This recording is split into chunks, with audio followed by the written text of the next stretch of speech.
Hi everybody, Dacob here. Welcome back to the Fashion Bunker. We've been talking about the end of luxury for quite some time now, and many reasons and many videos have been filmed on my channel about this topic. And we've been speculating, it's over, it's the end of luxury, it's the end of fashion. But is there a glimmer of hope?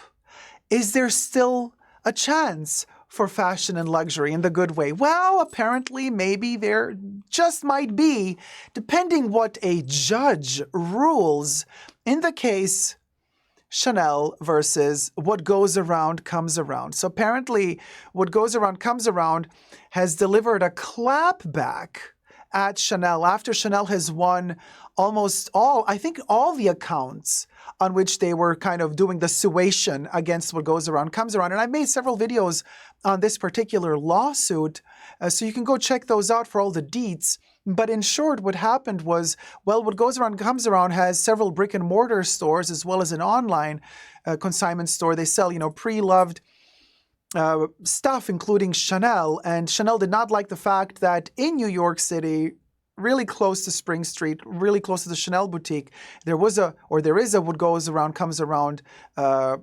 pre-loved store. And Chanel was like, yeah, you're too close to us physically. So we don't want you to sell pre-loved Chanel stuff. Now, everything I say in this video is for entertainment purposes only, not rooted in truths or facts. Everything's alleged and just my opinion. And I ain't no lawyer. So we'll go. We're just, we're kind of just like talking. So Paul Yes asks, could anybody explain briefly what goes around comes around is? WGACA, the abbreviation of What Goes Around Comes Around. It's a consignment store. They sell pre-loved fashion. And the abbreviation of the name of this company, What Goes Around Comes Around, is WGACA. So we can just lovingly call them WGACA. Yeah, how about that? That better? WGACA. So there you go. So WGACA was like, so Chanel was like, yeah, no, WGACA, you can't sell pre-loved Chanel too close to our Chanel boutique. It's competition. Now, it's not up to Chanel technically to decide who opens their own store or not. But the problem is, Chanel was claiming that WGACA was selling some Chanel bags that had serial stickers in them that were serial numbers that were allegedly stolen from an Italian factory that was producing Chanel bags back in 2012 roundabout. And so those serial numbers, because they were stolen, they could not technically be in any authentic Chanel bags. You see, somebody who stole those serial numbers had to stick them into bags that were produced elsewhere, but not directly by Chanel. So apparently WGACA was selling some of those bags and Chanel had proof because of the serial numbers. Allegedly, everything I got to say, even though they won on that account in court. The jury, And then also Chanel did not like the fact that WGACA was selling products that Chanel does not sell themselves, but products that Chanel would manufacture as displays for their boutiques. Like, for example, let's say like a stand for a perfume, like a little frame with a little plastic stand where you put the perfume bottle on and the stand says Chanel. So apparently they were selling those items as well that Chanel would never sell. So they were also saying like, you can't sell merch that we don't sell ourselves and claim that it's Chanel. And Chanel claimed that WGACA was acting as if they were affiliated with Chanel. And Chanel said, no. You have to make it very clear that you're not affiliated with us in any way, shape, or form. And also, Chanel wants WGACA to make it clear that they cannot deliver authenticity on Chanel products. Now, on that point, I agree. I've said this 1,000 times, you guys, already. And I'm going to repeat it here again. The only person or company that can actually deliver authenticity of a product is the brand that made the product. In other words, I agree with Chanel on this. Chanel should be the only company allowed to issue an authenticity on their products. In other words, if you buy a pre-loved Chanel bag, no third-party authenticator should be allowed legally to tell you, oh, this bag is 100% authentic Chanel, because that third-party authenticator is not Chanel. Only Chanel should have the right to claim if their products are authentic or not. This is why I always say I personally never trust authenticators. To me, it's a scam. You know, to me, authenticator, they issue you a piece of paper that says, we certify that this bag is, who are you? Who are you to certify that this bag is authentic? If you're not the brand that made the bag, you can't certify it in my mind as authentic. You can say in your certificate that it is your third-party opinion that the bag might be authentic, but you should not be allowed to issue a 100% statement saying, oh no, this bag is authentic for sure. No, because that, to me, I agree with Chanel fully on that part, and I would not be giving money. To me, they're like vultures, these authenticators, you know, they're like parasites, you know, scavenging, whatever, you know, getting your money, 50, 40 bucks to give you a piece of paper that says that the bag is authentic. I would not give them a penny, just me personally. So there you go.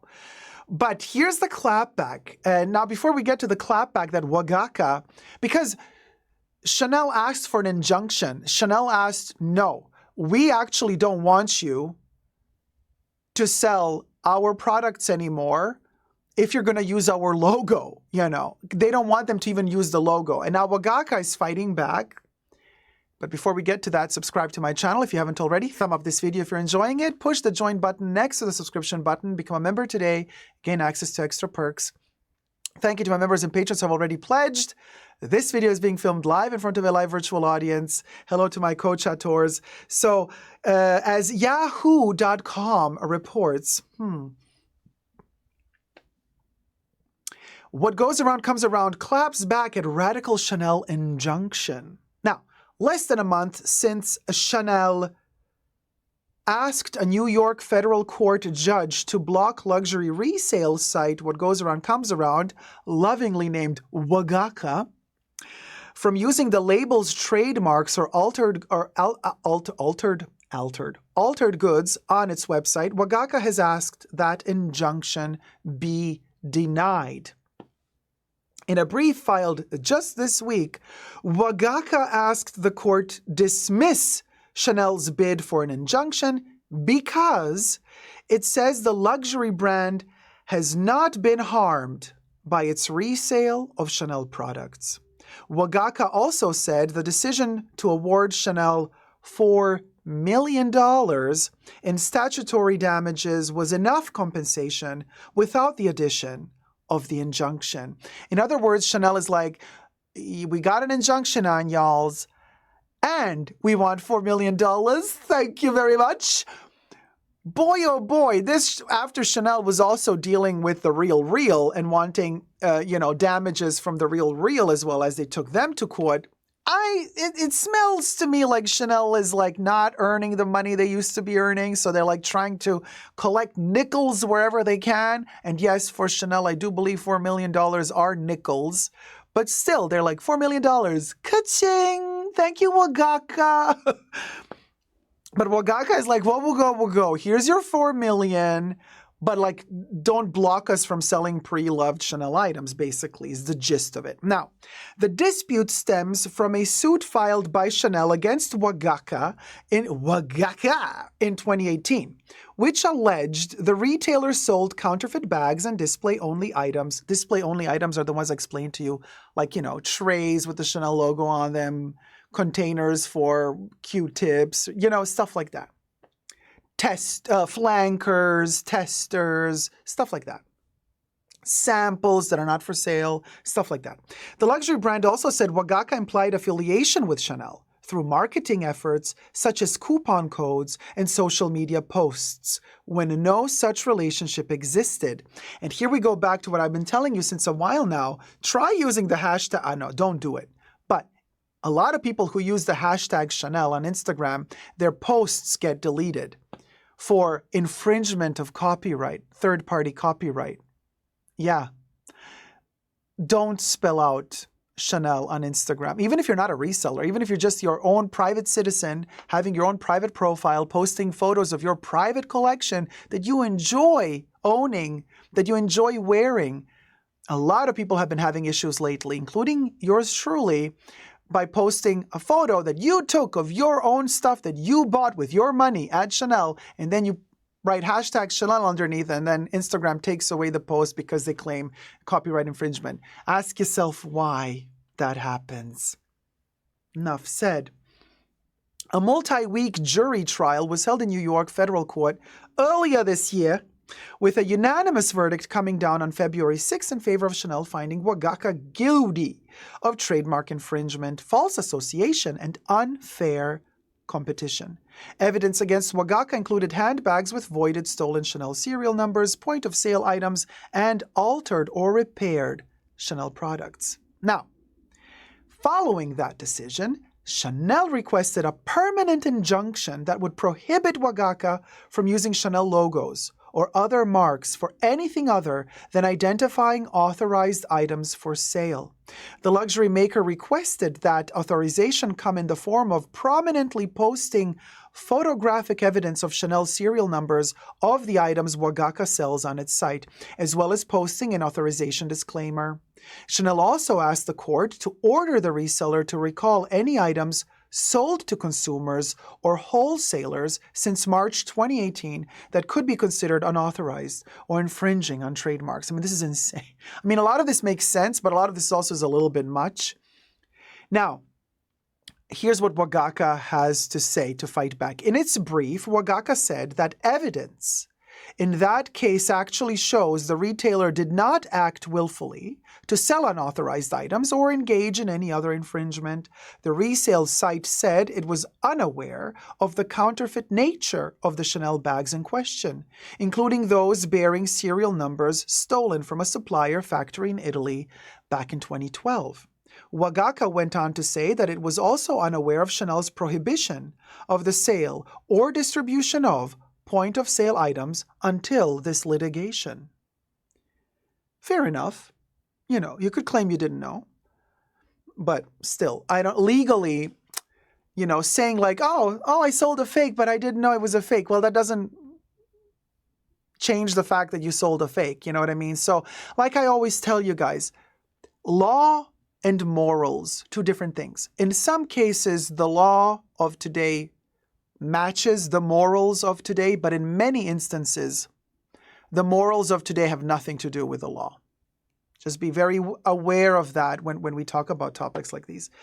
WGACA claims that Chanel is using this lawsuit, here we get to the point, and injunction request as a means of restricting sales in the secondary market. And here we get to the gist. In other words, WGACA is claiming that Chanel is trying to set precedent here in order to make selling pre-loved Chanel items difficult to almost impossible. Why would they want to do that? Simple. Because they don't want, they want to be the sole people, the sole company to profit off of their own products. They don't want you to go reselling the products that you purchased at Chanel. No. They want to be the only ones, but they cannot say it that way. So they're trying a workaround, you know, they're trying to find loopholes to get to that point, to make reselling of their products so difficult that a lot of people just give up.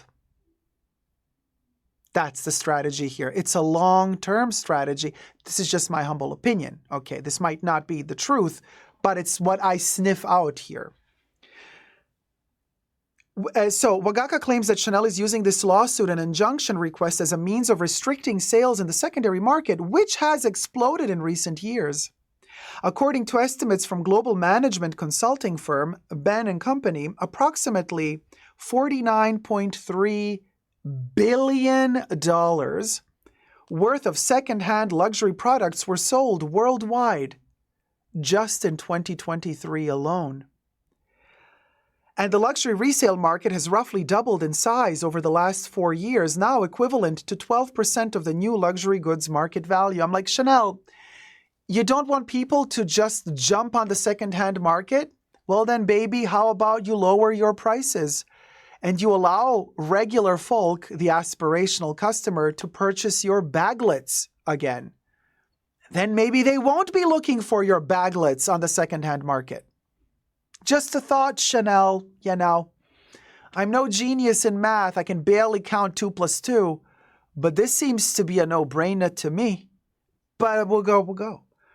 You know, WGACA accuses Chanel of having unclean hands, a reference to court doctrine that says the equitable powers can never be exerted on behalf of one who has acted fraudulently or who by deceit or any unfair means has gained an advantage. The reseller claims one of Chanel's key witnesses provided false testimony and that the brand allegedly tried to prevent one of WGACA's witnesses from testifying, all in the name of squashing resale competition. Now that's some big accusation there, saying that your witness was giving false testimony, Chanel. And stating that Chanel tried to silence one of WGACA's witnesses. Now, those are some hard claims. If they go through, we might be seeing some very interesting turn of events here. You see why I, at the beginning of the video, said maybe there's a bit of light at the end of this tunnel of luxury is ending? There's a battle happening here for the survival of the pre-loved market, you guys. It's very Lord of the Rings, but make it fashion. You know, make it superficial luxury fashion. You know, very Lord of the Things. Lord of the Luxury Things. That's the new series. We're going to, yes, Lord of the Luxury Thins. And so, the radical injunction proposed by Chanel is nothing more than a transparent attempt to wrest control of the secondary market, a plan that Chanel has been contemplating since at least 2017. I'm just reading what they claim. These are not my words. Don't shoot the messenger. WGACA said in its brief, they said Chanel chose to attack the secondary market, as is evident by its initiation of lawsuits against WGACA and The Real in 2018. WGACA went on to say that requiring the reseller to obtain documentary evidence, such as original purchase receipts, would be unattainable, and to prohibit the retailer from using Chanel's marks in its advertising would violate its right to lawful commercial speech under the First Amendment. Well, we'll go, or should we say, well, WGACA.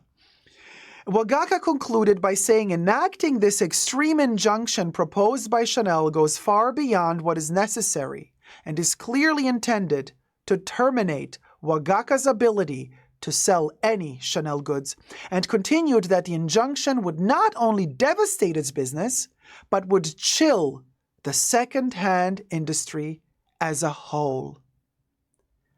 Chilling revelations.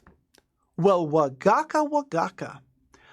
I mean, I'm super curious to see how this continues. Will the judge in the New York court grant this sort of appeal to the injunction that WGACA is trying to get against Chanel or not? I mean, I am watching. We are definitely going to be reporting about this as the news unravels. What do you guys think about this? Let me know in your thoughts and prayers down below. Thumb up this video.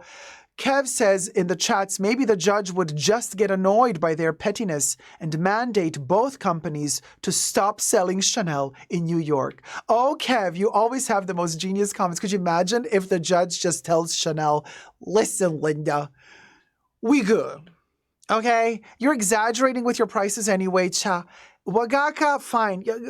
Go to another state. But Chanel, you too. Girl, come on. It ain't pretty what you're doing here. It ain't classy. It ain't sassy. It's just, it's given ratchet. So both of you prohibited from selling. Oh, ring. Hello? Yes? Ah, Bruno Pavlovsky? Yes, darling. No, sweetie. No, don't. No. It was just a joke, Bruno. No, Bruno. Chanel can keep selling its expensive bags in New York. Don't worry. Yes, I know you got scared. No, no, Bruno, don't worry, sweetie. No, it's all good. The rich people are gonna give you millions. Yes, they will. Yes, you're gonna go on a beautiful cruise in your private yacht. Yes, you will. Don't you worry about a thing. This was all just for comedy, Bruno. All right, love you loads. Take care. Bye. Of course, this phone call never happened. It was just satire. Never give up on love. Subscribe.